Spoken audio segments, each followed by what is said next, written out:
जय गजानन माऊली. नेमकी अमरावतीमध्ये आल्यावर मी एवढी खुश का झाली आणि मी नेमकी कोणाला भेटणार होती आणि आजचा व्हिडिओ का एवढा खास आहे सांगते पूर्ण सांगते. त्यासाठी व्हिडिओ शेवटपर्यंत बघा. अमरावतीमध्ये पोहोचल्यावर डेपोमध्ये माझी मैत्रीण मला घ्यायला आली आणि चक्क 1-1.5 वर्षानंतर आज भेटलो. मग बाई आमची खुशी का तो कुछ ठिकाणाही नाही. आणि गाडीवरच म्हणते चल आज तुला खास पाहुणचार आहे म्हणते. चल आपण पहिल्या आधी भाजीपाला घेऊन घेऊ म्हणते. भाजीपाला घेतला मग आलो आम्ही रूमवर आलो. मस्त फ्रेश वगैरे झालो. थंड शरबत घेतलं आणि आमच्या गोष्टी चालू होत्या. तेवढ्यात म्हणते की मस्त पनीरची भाजी बनवता आणि व्हेज पुलाव. पण एक आहे मैत्रीण असते. माझ्या मोजक्याच मैत्रिणी आहे पण मस्त आहे. त्यात हे जरा जास्तच खास आहे. किती भांडण झगडलो ना शेवटी आम्ही एक होतो. आणि प्रत्येकाच्या लाईफ मध्ये एक चांगली बेस्ट फ्रेंड असावं. आणि लाईफ मध्ये कुठल्या पण गोष्टी असू द्या आपण ते फ्रेंड सोबतच शेअर करतो. जाऊ देते असं खूप झालं फ्रेंडशिपवर बोलणं. इकडे मस्त भाजी पुलाव तयार झाला तर मी मस्त जेवण करून घेतो. आता तेवढ्या वेळात तुम्ही मला लवकर इन्स्टाला फॉलो करून घ्या, युट्यूबला सबस्क्राईब करून घ्या. आणि तुम्हाला काय वाटतंय फ्रेंड्स असायला पाहिजे की नसायला पाहिजे कमेंट करा. तुमच्यासोबत गोष्टी करता एवढं जेवण टाईट होऊन गेलं की चला म्हटलं आता थोडंसं फिरू. मग फिरता आमच्या गोष्टी वगैरे चालूच होते. तेवढ्यात आमचा अचानक प्लॅन ठरला की बा आपण कुल्फी खायला. एवढ्या रात्री कुठे जाता, रात्री 1 वाजता म्हटलं ऑनलाईन ऑर्डर करू. मग चालू आमचं ऑनलाईन मध्ये नाही मजा नाही,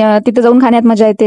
करता ठरलं की दोघी जणी जायचे आणि रूमवरच कुल्फे घेऊन यायचे. आणि त्यात एक ट्विस्ट, वरून पाणी चालू होतं आणि हवा पण सुटली होती. आणि सर्वांचं ठरलं की तरी पण आज कुल्फी खायची म्हणजे फायनली आणली व कुल्फी. चला तर मग मी खाते कुल्फी आणि तुम्ही मला लवकर फॉलो करून भेटू उद्याच्या व्हिडिओमध्ये. Good night.